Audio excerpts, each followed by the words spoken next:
तो हेलो दोस्तों, मेरा नाम है कुमार सिकेन और आप देख रहे हैं क्लब वे स्टडी पॉइंट। कल वीडियो हम देखने वाले हैं चैप्टर नंबर 4 है आपका वैश्वीकरण और भारतीय अर्थव्यवस्था, क्लास 10th के बच्चों के लिए इकोनॉमिक सब्जेक्ट से।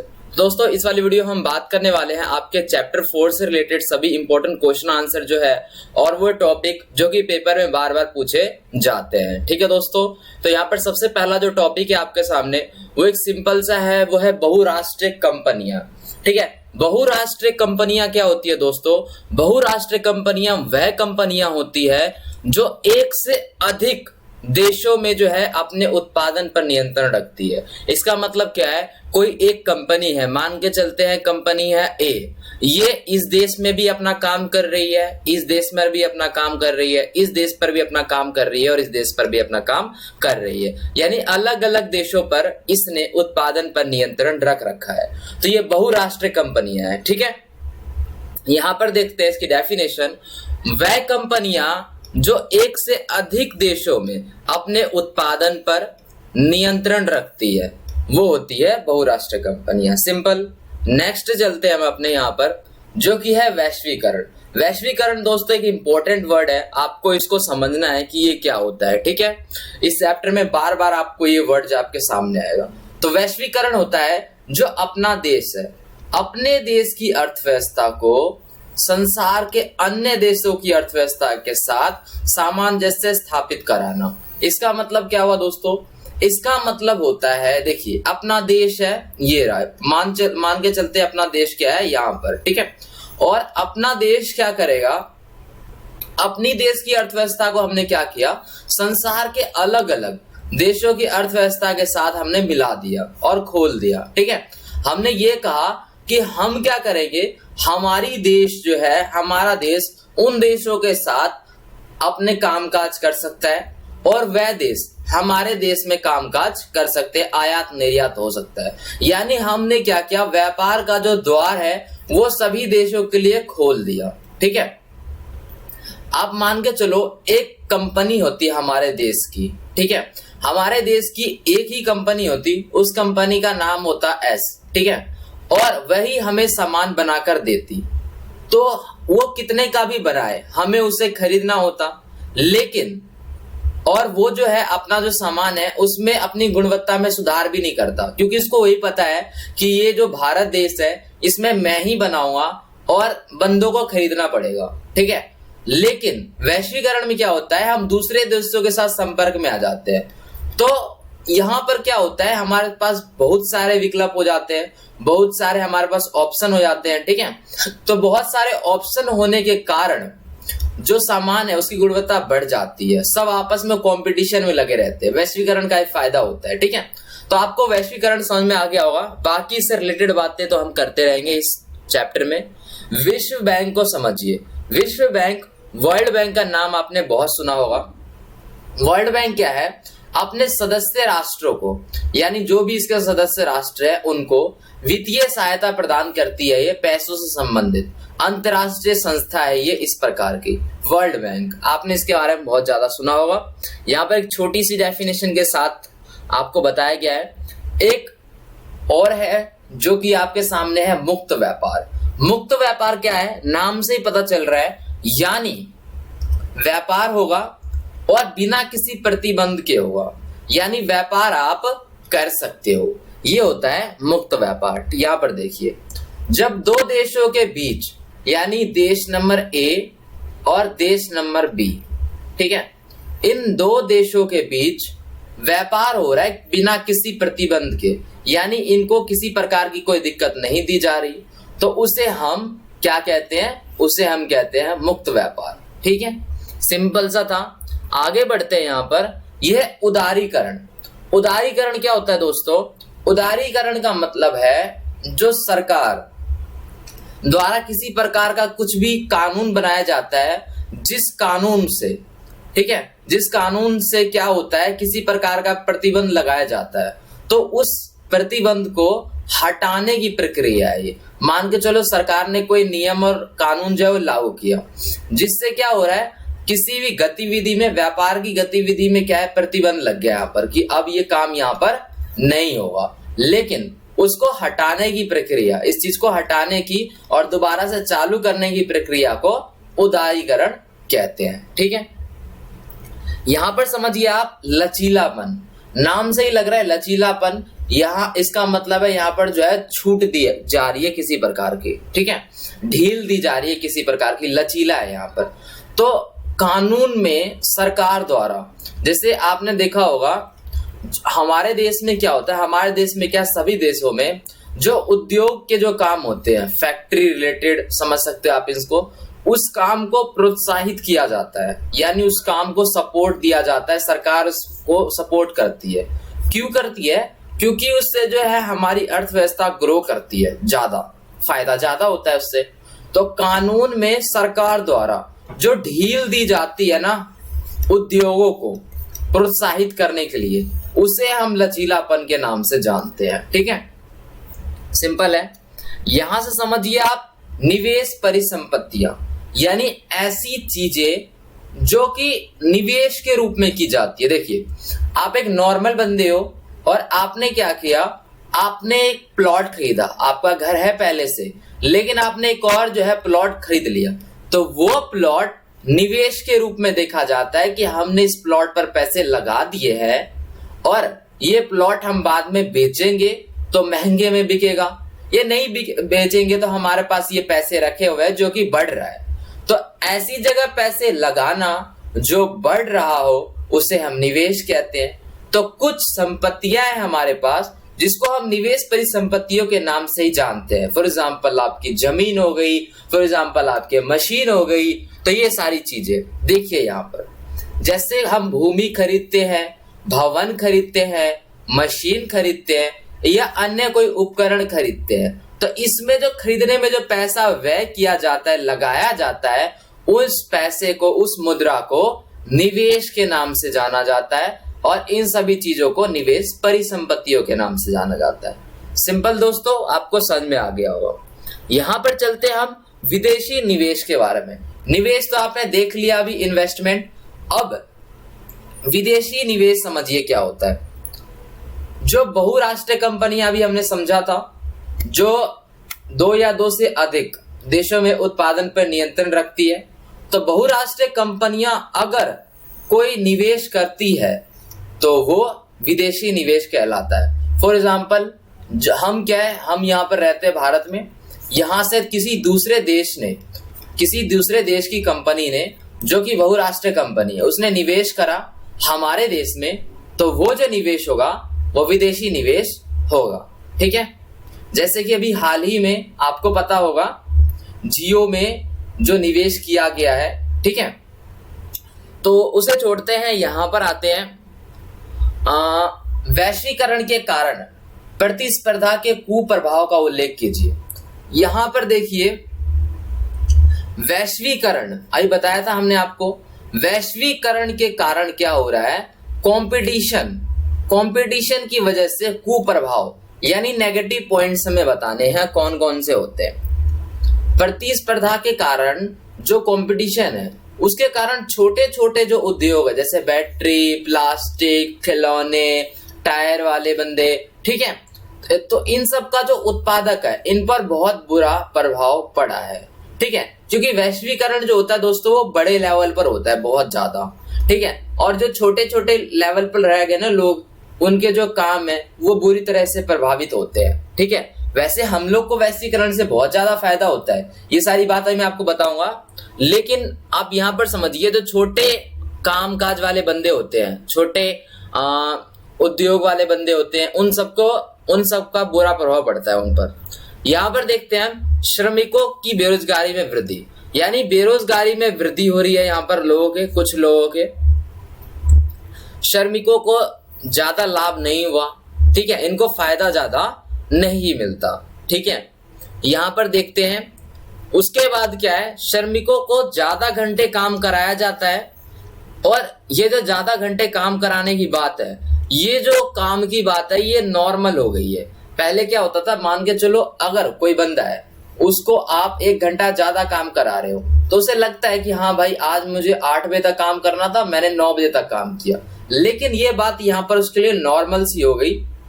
ज्यादा घंटे काम कराना श्रमिकों से। वैश्वीकरण के कुप्रभाव आप इसे समझ सकते हो। ठीक है, अब आपके पास इंपॉर्टेंट क्वेश्चन है जो पेपर में पूछा जाता है, वो क्या है, वैश्वीकरण से लोगों के जीवन पर क्या प्रभाव पड़ा। यानी जो हम है, हम बंदे, हमारे ऊपर वैश्वीकरण का क्या प्रभाव पड़ा। तो दोस्तों हमारे ऊपर इसका बहुत ही अच्छा प्रभाव पड़ा। ठीक है, हमारे सामने बहुत सारे ऑप्शन उपलब्ध हो गए और हम सस्ते में जो चीजें समझ पाए और हमने सस्ते में जो चीजों को है उसे खरीदा। देखिए, मान के चलते हैं हमारे पास कंपनी बनाने वाली थी कोई एस नाम से कंपनी, जो कि मोबाइल मैन्युफैक्चर करती थी। ठीक है, तो वो जैसा भी करती थी हमें खरीदना पड़ता था। ठीक है, चाहे वो ज्यादा कीमत में कम फीचर्स प्रोवाइड करती थी तो हम उसे खरीद लेते थे। लेकिन फिर आई दूसरी कंपनियां जो कि कम कीमत में ज्यादा फीचर्स प्रोवाइड करने लग गई, तो उससे किसका फायदा हुआ, उससे हमारा बहुत ज्यादा फायदा हुआ। उसके बाद क्या है, जो कंपनी कम ज्यादा कीमत में कम जो फीचर्स प्रोवाइड कर रही थी, अब वो भी कम कीमत में ज्यादा जो फीचर्स है प्रोवाइड करने लगेगी, क्योंकि यहाँ पर क्या हुआ है, कंपटीशन आप देखोगे बढ़ जाएगा। ठीक है, तो इसका जो सीधा फायदा होता है वो होता है हम जैसे बंदों का, जो नॉर्मल कस्टमर होते हैं उनका फायदा होता है। ठीक है, यहाँ नेक्स्ट आप इसके पॉइंट समझिए। उपभोक्ता के सामने यानी हमारे सामने अधिक विकल्प है। ठीक है, विकल्प है हमारे सामने अधिक, ऑप्शन आ गए मस्त मस्त। उद्योगों और सेवाओं को नए रोजगार के उत्पन्न मिलने लग गए। ठीक है, इनके पास भी नए नए रोजगार उत्पन्न होने लग गए, और जब इनको रोजगार मिलेगा तो जो काम करने वाले हैं उनको भी रोजगार मिलेगा। उपभोक्ता को कम कीमत पर, हम लोगों को कम कीमत पर अच्छी क्वालिटी वाले जो सामान है वो उपलब्ध होने लग गए। लोग पहले की तुलना में उच्चतर जीवन जो है वो जीने लग गए, मजा लेने लग गए। फॉर एग्जाम्पल मान के चलते हैं हमारे यहाँ कोई टीवी बनाने वाली कंपनी थी जो कि लेटेस्ट टीवी, स्मार्ट टीवी बनाने के बहुत अधिक पैसे लेती थी। उसका जो टीवी है वो बहुत महंगा आता था, लेकिन अब क्या हुआ, अब सस्ते दर में वही फीचर्स कोई और कंपनी प्रोवाइड करवा रही है। तो जो गरीब लोग हैं वो भी कम पैसों में अच्छी जिंदगी जो है वो जीने का मजा ले सकते हैं। ठीक है, तो आपको यहाँ पर समझ में आ गया होगा क्या सारी बातें हैं और उपभोक्ताओं को कैसे प्रॉफिट हुआ, उनकी जीवन की गुणवत्ता बेहतर हुई। यहाँ पर चलते हैं हम वैश्वीकरण की प्रक्रिया को प्रोत्साहित करने में प्रौद्योगिकी की भूमिका समझाइए। ठीक है, यानी कि वैश्वीकरण ने टेक्नोलॉजी के बारे में यहाँ पर बताना है कि कैसे उसको प्रोत्साहित किया। वो टेक्नोलॉजी किसी प्रकार की हो सकती है, हो सकता है वो टेक्नोलॉजी हो कम्युनिकेशन की, वो टेक्नोलॉजी हो ट्रांसपोर्टेशन की। ठीक है, तो वही हमें यहाँ पर समझना है कि किस प्रकार कहाँ पे क्या हुआ सुधार। परिवहन की तकनीक में सुधार हुआ, जो ये वाली जो तकनीक है हमारी सामान को एक जगह से दूसरे जगह ले जाना, उसकी तकनीक में सुधार हुआ। दूर दूर स्थानों पर कम लागत में ही वस्तुओं को भेजना संभव होने लगा। ठीक है, ये बदलाव आए। उसके बाद सूचना प्रौद्योगिकी में सुधार आया। ठीक है, यानी कम्युनिकेशन सिस्टम जो है उसमें तो आपको पता ही है बहुत ही बड़ी क्रांति आई थी। ठीक है, बहुत ही ज्यादा सुधार हुआ है इंटरनेट की वजह से। आजकल हाल ही में ही हमने बहुत ही ज्यादा जो है अपने आप को डेवलप किया है। ठीक है, तो ये सारी चीजें तो आपको पता ही होगी। यहाँ पर देखते हैं अलग अलग देश आपस में जुड़ गई और तुरंत से ही सूचना प्राप्त करने लग गई। ये सारी चीजें जो है ये पहले नहीं थी, ये बहुत ही जल्दी हुई है कि देश आपस में जुड़े और बहुत अच्छे से काम करने लग गए। और जहां तक की बात है संदेश की, तो वो तो बिजली की रफ्तार से हो गई है। इंटरनेट प्रौद्योगिकी ने व्यापार में गति ले आई है। अगर हम बात करें इंटरनेट टेक्नोलॉजी की, तो वो भी व्यापार में बहुत तगड़ा जो है गति लाई है। चाहे वो किसी के भी थ्रू हो सकता है, चाहे वो एड्स के थ्रू हो, ठीक है, चाहे वो वेबसाइट्स के थ्रू हो। तो इन सब चीजों से इंटरनेट की वजह से व्यापार में बहुत तगड़ी गति आई है। ठीक है, यहाँ पर आपका जो क्वेश्चन है खत्म होता है और अब हम बात करते हैं WTO वर्ल्ड ट्रेड ऑर्गेनाइजेशन के बारे में। ठीक है, जिसको हम विश्व व्यापार संगठन के नाम से जानते हैं। ये कह रहा है विश्व व्यापार संगठन क्या है और इसके क्या कार्य है। तो दोस्तों विश्व व्यापार संगठन क्या है, इसे हम WTO के नाम से जानते हैं। ये एक ऐसी संस्था है, एक ऐसा संगठन है जो क्या करती है दोस्तों, व्यापार से रिलेटेड नियम और कानून बनाती है। ठीक है, किस देश को किसके साथ क्या व्यापार हो रहा है, ठीक है, कितने का फायदा हो रहा है, ठीक है, ये सारे नियम कानून जो है ये विश्व व्यापार संगठन बनाती है। ठीक है, इसके कार्य ये हो गए।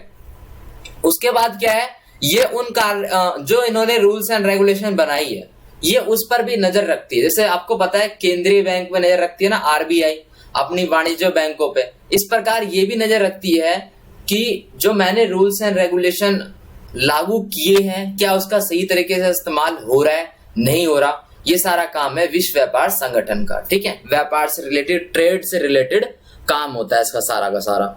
यहां पर हम बात करते हैं, विश्व व्यापार संगठन एक ऐसा संगठन है जिसका मेन उद्देश्य है व्यापार को उदार बनाना। ठीक है, व्यापार किस प्रकार चल रहा है, नियम कानून, मुक्त व्यापार की सुविधा देना, अभी बताया था मैंने आपको मुक्त व्यापार। ठीक है, तो इन सभी कामों से रिलेटेड जितनी सारे जो काम है ये इसी के अंडर में आते हैं। ठीक है, यहां पर हम बात करें इसके कार्य के ऊपर में, जो कि ज्यादा इंपॉर्टेंट है। कार्य क्या है, विश्व व्यापार संगठन अंतरराष्ट्रीय व्यापार से संबंधित है। सिंपल है, अंतरराष्ट्रीय व्यापार से संबंधित होगा जब ये WTO है, वर्ल्ड ट्रेड ऑर्गेनाइजेशन है, तो ये विश्व व्यापार से संबंधित होगा, अंतरराष्ट्रीय व्यापार से संबंधित होगा और उन सभी नियमों को वो निर्धारित करेगा। और निर्धारित करने के बाद वो ये देखेगा कि इन नियमों का जो पालन है वो हो रहा है या नहीं हो रहा है। ठीक है, तो ये इसके जो काम है मेन, आपको समझ में आ गया होगा। अब हम बात करते हैं दोस्तों यहाँ पर दो इंपॉर्टेंट क्वेश्चन के ऊपर में, जो कि एक साथ है विदेशी व्यापार और दूसरा है विदेशी निवेश में अंतर स्पष्ट कीजिए। तो आप यहाँ पर समझिए, जब दो देशों के बीच कोई व्यापार हो रहा हो तो वो विदेशी व्यापार है। सिंपल, जब देखो जैसे ये एक देश है, ये अपना देश है, ठीक है, इनके बीच में व्यापार हो रहा है तो विदेशी व्यापार है। सिंपल। और विदेशी निवेश में अंतर बताओ। अगर अभी आपको बताया गया था जब कोई दूसरा देश हमारे देश में निवेश करता है तो विदेशी निवेश होता है। बस सिंपल, यहां पर समझिए आप। विदेशी निवेश के बारे में पहले हम बात करते हैं। विदेशों से वस्तुओं को खरीदने और बेचने को विदेशी व्यापार कहते हैं। विदेशों से हमने कोई सामान खरीदा, कोई सामान बेचा, विदेशी व्यापार हो गया। ठीक है, फिर यहां पर हम समझते हैं विदेशी निवेश। अधिक लाभ कमाने के लिए एक और इंपॉर्टेंट बात, जो अंतरराष्ट्रीय कंपनियां यानी बहुराष्ट्रीय कंपनियां दूसरे देश की कंपनियां हमारे देश में क्यों निवेश करती है दोस्तों, क्योंकि उसको अधिक लाभ कमाना होता है। तो वो ज्यादा लाभ कमाने के लिए उसी उद्देश्य से बहुराष्ट्रीय कंपनियां हमारे देश में किसी भी मेजबान देश में जो है धन से अपने जो है यहाँ पर इन्वेस्टमेंट करती है हमारी कंपनियों में। ठीक है, या अपनी कंपनियां वो स्थापित करती है जिसे विदेशी निवेश कहते हैं। ठीक है, उससे उनका बहुत ही ज्यादा फायदा जो है वो होता है। ठीक है दोस्तों, अब समझते हैं कि ये कैसे होता है, यानी वो क्या क्या चीजें आती है इसमें विदेशी निवेश में। इसके अंतर्गत में आयात भी आ सकता है, निर्यात भी आ सकता है, दोनों ही शामिल है इस प्रक्रिया में।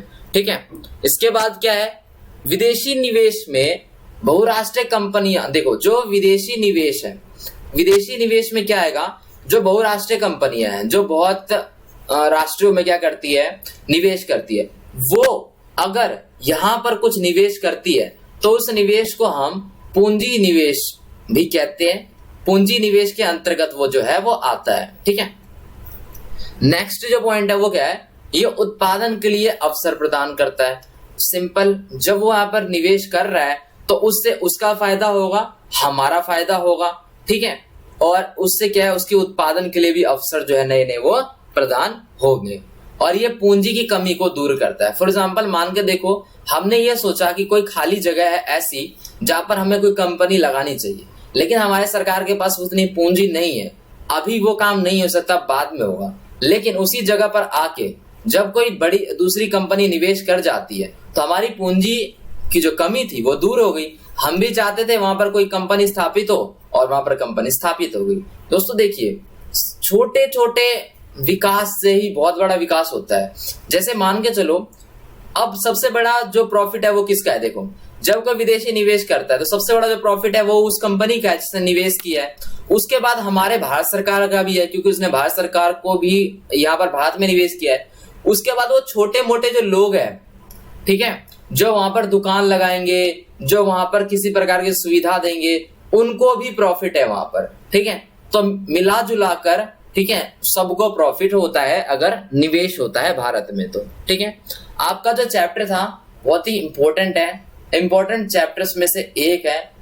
आपका एक खत्म होता है यहाँ पर। वीडियो पसंद आई तो आप कर सकते हैं लाइक, आप कमेंट कर सकते हैं आपको वीडियो कैसी लगी, आप शेयर कर सकते हो इसे, सब्सक्राइब करते हैं हमारे चैनल को, और बगल में बेल नोटिफिकेशन आइकन आपको दिख रहा होगा, आप उसे प्रेस कर सकते हैं, इससे नई वीडियो की जो नोटिफिकेशन है वो आप तक पहुंचती रहे। तो धन्यवाद दोस्तों।